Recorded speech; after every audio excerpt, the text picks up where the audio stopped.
So one of the trips that we've made this semester in Industrial Engineering 101 or IE 101 was to the athletic equipment storage facilities for our football team. And we had two different trips of 25 students each get to make a backstage tour, if you will, of the facilities with Jonathan Sedgwick, who's the head equipment manager.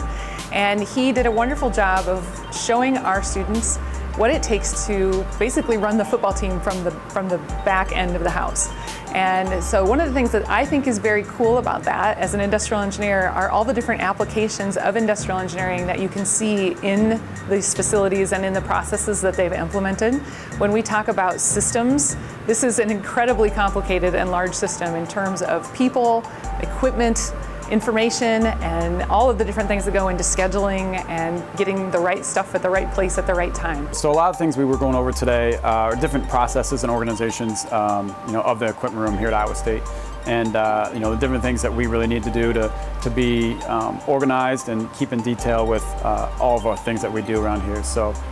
everything from organization of how we do laundry and how we distribute everything to our players and coaches to how we get ready for an away game and how we get everything loaded onto our semi, to different things with our helmets and shoulder pads and the different technologies that go into those as well.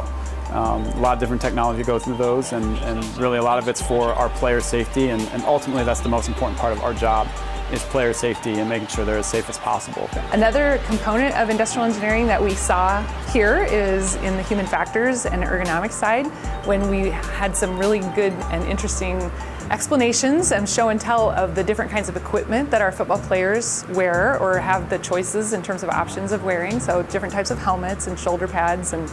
I thought that was very fascinating to think about as a freshman, with that question mark of what am I going to do as an industrial engineer, to stand there in front of the different pieces of equipment and think someday I can help design that, someday I can help manufacture that, and someday I can help sell that, and all of those are relative to industrial engineering.